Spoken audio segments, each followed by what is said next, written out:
கணபதீச்சுரம் எனப்படக்கூடிய இந்த திருச்செங்காட்டங்குடியில் தமிழ் வல்லவர்களால் தொழப்படக்கூடிய இறைவன் சிவபெருமான் என்கிற ஒரு அருமையான செய்தியை அவர் சொல்லுகின்றார்.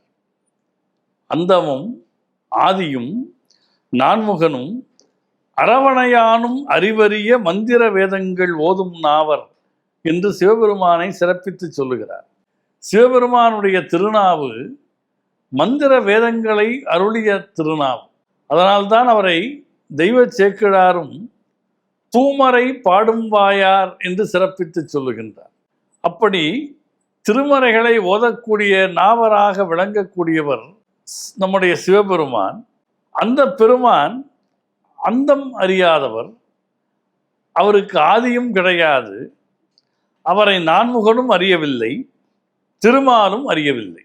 இந்த நான்கையும் சேர்த்து சொல்லுகிறார். அந்தமும் ஆதியும் நான்முகனும் அரவு அணையானும் அறிவறிய மந்திர வேதங்கள் ஓதும் நாவர் என்று சொல்லுகிறார். மருகல் நிலாவி அமைந்த சொல்லாய் செந்தமிழோர்கள் பரவி ஏத்தும் சீர்கொள் செங்காட்டங்குடி அதனுள் என்கிறார். அங்கே என்ன நடக்கிறதாம்?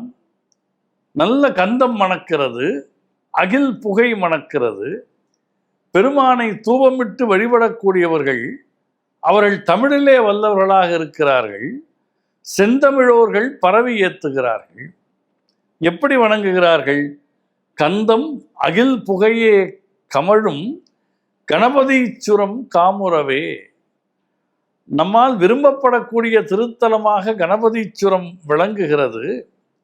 அந்த திருத்தலத்திலே தமிழ் வல்லவர்கள், செந்தமிழ் வல்லவர்கள் சிவபெருமானை போற்றுகிறார்கள்.